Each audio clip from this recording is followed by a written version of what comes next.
I tell you, listen. Just when you think things can't get any better for Uncle Lou and the University of Georgia football team, Kirby Smart goes and pulls a genius move, bringing in a transfer QB to help us out in 2020. And I'm here to tell you right now, if you're not Georgia, you're screwed in 2020. A transfer QB. Wait a minute. Who the fuck is Jamie Newman?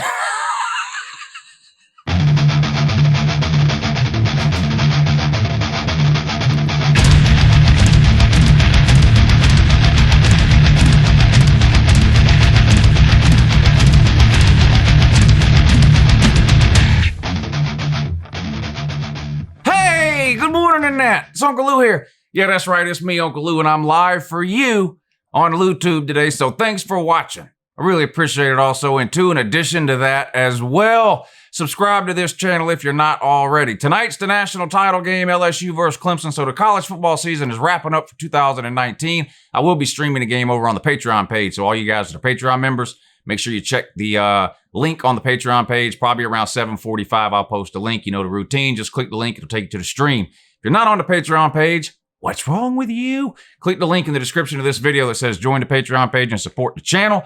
That's a way for you to directly support what we're doing here at LouTube. I would really appreciate it. It would mean a lot to me. Click that link and take you over there. Join us for the stream tonight, College Football National Championship game. So we're coming up on the off season here. I post college football videos every single day of the year round though. 5 live shows a week too. Monday, Tuesday, Wednesday, 8 a.m. The morning show with Uncle Lou and BVD. And Tuesday and Thursday night, we do the call-in show. I take calls from college football fans all over every Tuesday and Thursday night at 10 p.m. Eastern. Check the shows out if you haven't. We have a great time. The comment section is amazing. Think what you want of me on this channel. That's fine. I have the best comment section on all of YouTube, period, bar none. You'll love the live shows. Check them out. All right, in all seriousness, Jamie Newman, Kirby Smart brings in a transfer QB from Wake Forest for the 2020 class. Not really a surprise move given Georgia's current quarterback situation. Several things have happened over the last 2 or 3 years with Georgia's QB situation that have sort of led us to the point where we're at now, right? Jacob Eason transfers out after what would have been his sophomore season in 2017 after getting injured in week 1, losing his starting job to Jake Fromm, right? No big deal. Bring in Justin Fields in 2018, #1 dual threat recruit in all of America. Bring him in, no problem. We're set. We're good to go. He transfers after 1 season in Athens. So 2 years in a row, we bring in a 5-star QB. 2 years in a row, they decide to transfer at the end of the season. That left us in 2019 with Jake Fromm as QB1 and DeJuan Mathis coming in as QB2. He was an Ohio State commit, flipped, switched to Georgia when when Justin Fields went to Ohio State. True freshman last year. Looked good in the spring game. We also brought Stetson Bennett in, who's a human trash can with legs, as opposed to some other college football QB trash cans who don't have legs. No names required for that analogy. But anyway, you bring Stetson Bennett in. He was never going to be the guy. He was never going to start, but we needed a third QB, so you brought him in last year, right? He was a walk-on out of high school, came to UGA, never saw the field, transferred out, played JUCO for 1 year, led the universe in interceptions. And then when our quarterback situation sort of looked dire for 2019, all we had was Fromm and Mathis. We brought Bennett back in, gave him a Scally this time. He ended up, of course, being the backup quarterback after DeJuan Mathis. It was discovered in the offseason that he had a brain cyst. He had to get surgery to have that removed, I believe, in August of this past year. So DeJuan Mathis was not able to play all of 2019. And that really threw a monkey wrench in Georgia's quarterback plans. Right? You had lost Eason. You had lost Fields. Mathis was the next one you brought in. He wasn't able to get any game time experience in 2019 as he was never cleared for contact. He practiced. How much he practiced and the roles he took on at practice did increase as the year went along, but he was never cleared for contact. And of course, we never saw him in a game in 2019. Fast forward to about a week ago. Jake Fromm announces he's going to forego his senior season and enter the NFL draft. That left Georgia, in terms of its quarterback situation, currently on the roster with DeJuan Mathis, still not cleared to play, and Stetson Bennett, who, no offense to Stetson Bennett, I'm sure he's a great guy. He'll never start a game. It just will never happen. I'm pretty sure he knows that, so I don't think I'm breaking any news here. But anyway, Georgia's quarterback situation heading into 2020, not the greatest, especially in terms of experience. Still don't know if Mathis is going to get cleared, or if he does, when will that be? Played in the spring game last year, looked pretty good, but no one's seen him since. The brain cyst, the surgery went fine. He's recuperated and all that kind of stuff, just waiting on final clearance. There's some speculation that may never come. So you're looking at a situation where you got Mathis, no experience, Stetson Bennett, no talent. You bring in Carson Beck, true freshman for the 2020 class, right? Decent recruit, highly rated prospect. It's a crapshoot anytime you sign a quarterback. You don't really know what you're going to get from any recruit until they show up and do something on the field. So the quarterback situation, zero experience. That was the big issue heading into 2020, with the exception of Stetson Bennett, and we just all know he's just never going to be the guy. So it was either going to be Mathis with no experience or Beck with no experience. So anyone, I think, that was paying attention knew that Kirby was going to tap the portal for a QB. There was a lot of speculation on who that QB might be. Derek King, who's actually not even in the portal yet. Will he be? I don't know. He says he's going back to Houston, although most people think that's not the case. But it doesn't matter now. We all know what happened. Kirby goes out and gets quarterback from Wake Forest, Jamie Newman. Be the first to admit I had no idea who this guy was till about halfway through the 2019 season. The only reason I knew who he was then is because Wake Forest did get off to a pretty good start record-wise this year. So some people started paying attention to him. They were even ranked at one point. I think they were 6-1 or 7-1 or something before they showed up and got road graded by Clemson, just like everyone else in the ACC did, with the exception of North Carolina.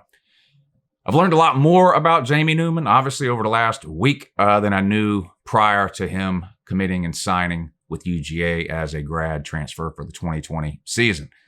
What do I think he'll do in Athens? How do I think he'll fit in? I have no clue.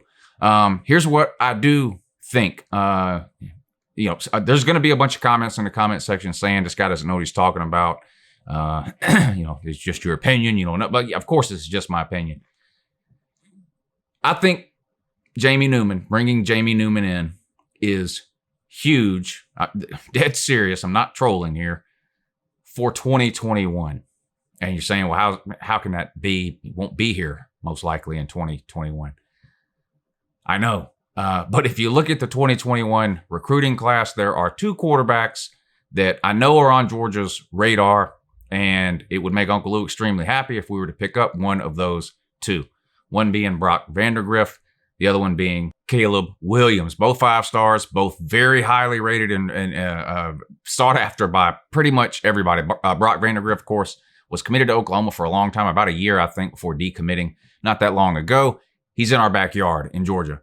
Georgia needs to get one of those two guys. I'm of the belief, and I have not made this a secret, I've been saying it for a year, because of what happened with Justin Fields, and forget about what you think happened or why it happened or who caused it or, did we use him right or wrong or should he have stayed or forget about all that for a second.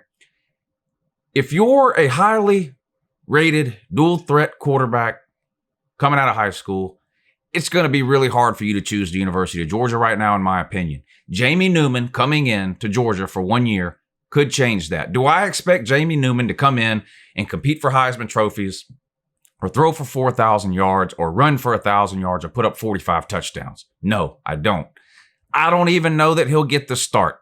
I'm leaning that direction just because of his experience, and I do think he's a pretty good quarterback. Mark Richt, regardless, I don't know what you might think about him. He's an analyst now for the ACC network.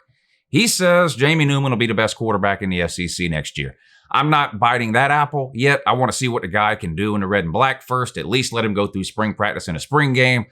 It's probably going to be the situation where we get into summer and fall camp without a starting quarterback being named. I think if DeJuan Mathis is cleared, it'll be a true 3-way competition for that spot between Mathis, Carson Beck, and Jamie Newman. I think Jamie Newman tends to have a little bit of an advantage heading in just because he's got a year's worth of playing experience, even though it's not in Georgia. Now, why do I think Jamie Newman being at the University of Georgia and potentially playing in 2020 will affect what any quarterback decides to do out of the 2021 class? Well, Brock Vandergriff and Caleb Williams, I'll draw a blank on his name again. Caleb Williams, I just believe that if they see a Jamie Newman at the University of Georgia in 2020 have some success, maybe not even personally, I think it's almost more important that they see that Georgia as a team, as a coaching staff, and as an offensive sort of mindset and philosophy know what to do with someone like Jamie Newman. So that if it turns out that Brock Vandagriff and Caleb Williams, who I believe are more talented than Jamie Newman, decide to start looking at UGA, they will hopefully give UGA a legitimate look, right? Saying, okay, maybe Georgia has turned the page offensively, taking on a new philosophy with offense, that kind of thing. I don't care. The Jake Fromm thing is over. I'm done talking with it. He's gone. So whether he put up pedestrian numbers for 3 years because that's the best he could do, or whether he put up pedestrian numbers for 3 years because that was sort of our offensive philosophy, let's score 25 points and win a bunch of games with defense and running the ball.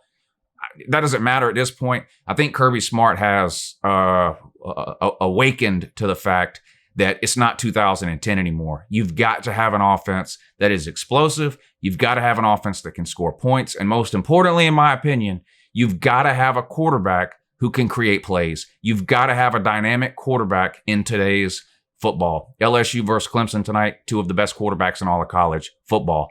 And you say, well, of course, they're the two best teams. Of course, they got two of the best QBs. This wasn't the case even 10 years ago. Greg McElroy was not one of the best college football quarterbacks when he was winning national titles at Alabama. Neither was A.J. McCarron. That just wasn't always the case. It is the case now, in my opinion. You look at quarterbacks like Jalen Hurts, Tua, Trevor Lawrence, Burrow, Justin Fields at Ohio State. These are dynamic, elite, game-changing, playmaking players at the quarterback position. And I think you need that in today's college football. The ability to escape pressure, extend plays with your feet, run for first downs on third down when there's nowhere to throw the ball. Those things matter. Jamie Newman had, 600 yards rushing last year? So it's not like he's Jalen Hurts or Kyler Murray with 1,000 yards rushing or anything like that. I don't think you need that. And I don't think you really need a Georgia offense to completely change its identity. We still have a running back room full of NFL prospects.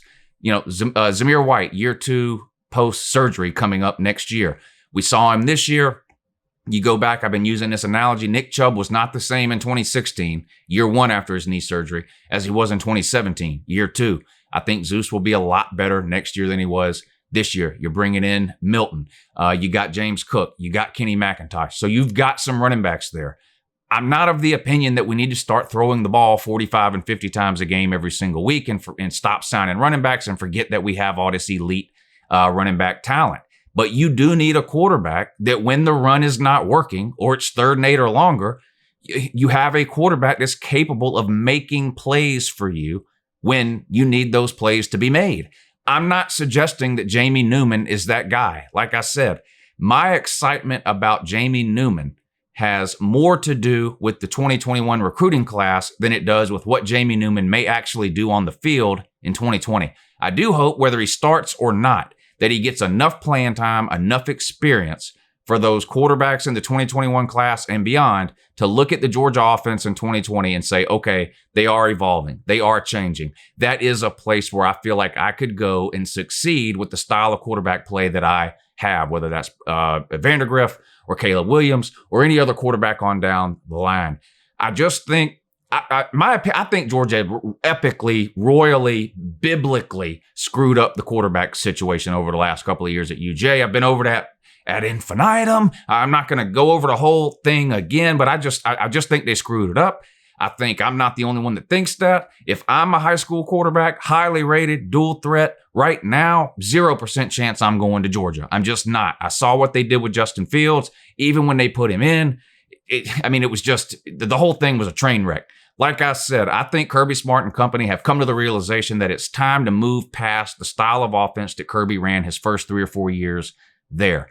Doesn't matter whether doesn't matter. We can blame it on Fromm. We can blame it on Kirby. We can blame it on Chaney. We can blame it on Coley. We can blame it on new wide receivers. We can blame it on whatever we want.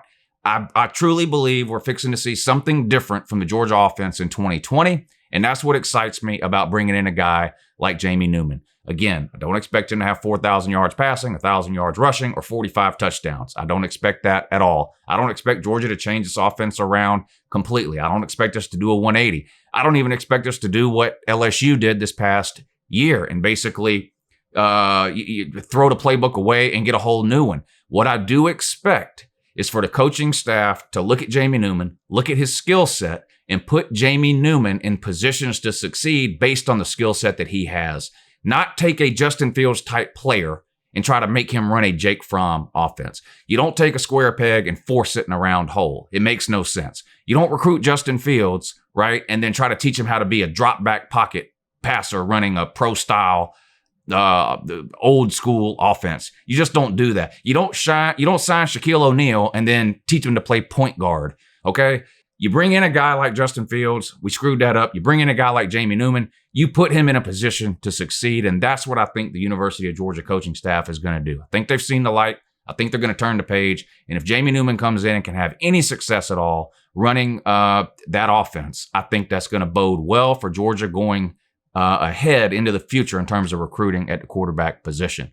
As far as who I actually think is going to get the start this year between Mathis, Beck, and Newman, honestly, I've not made up my mind yet. Maybe I'll do another video a little bit down the road, sort of comparing the three, the benefits of each one, the benefits of starting Beck versus the benefits of Mathis versus the benefits of Newman, and then the drawbacks of each. Maybe I'll do something like that. This video would be way too long if I tried to do it. If I try to do it in this one, it's already, 10, 15 minutes long. So I'm excited. Do I think like I said, Jamie Newman's not coming in and winning the Heisman. He's not coming in and completed 80% of his passes or thrown for 4,000 yards, and I don't expect any of that. It does excite me that we went out and got someone like a Jamie Newman as opposed to any of the other transfer quarterbacks that were maybe more in the Jake Fromm mold. It does tell me that maybe the coaching staff is looking to get out of their comfort zone in terms of what they've been doing offensively for the last 3 years and step into modern day football on the offensive side of the ball. Georgia's defense is going to be lights out again. Next year, the offense is going to be a work in progress, replacing 3 or 4 offensive linemen, replacing a couple of wide receivers, replacing DeAndre Swift, and replacing Jake Fromm. The defense I have no worries about at all. It may even end up being better next year than it was in 2019. I think the offense has potential to be better too. In fact, I'm willing to bet and have tried to bet and looked for people that will take this bet. I think Georgia's quarterbacks, whoever they are, will have more total yards in 2020 than Jake Fromm ever had in any single season, which is about 2,800. I think that's how serious I am. That's how much belief I have that Kirby Smart has seen the light, is going to open things up, and is going to look for a quarterback who can actually make plays as opposed to starting whichever quarterback is most likely to make the least mistakes. You just can't win games that way. At least not big games. You can't get where you want to go in 2020 in modern football playing that way. I'm hoping, and I think that the coaching staff feels that way now too, and we'll see. Anyway, Jamie Newman, welcome to Athens, sir. Glad to have you on board. Look forward to watching you play this fall between the hedges and can't wait to get an early look at you in the spring. All right, guys, appreciate y'all watching. Have a good day. No, a good morning.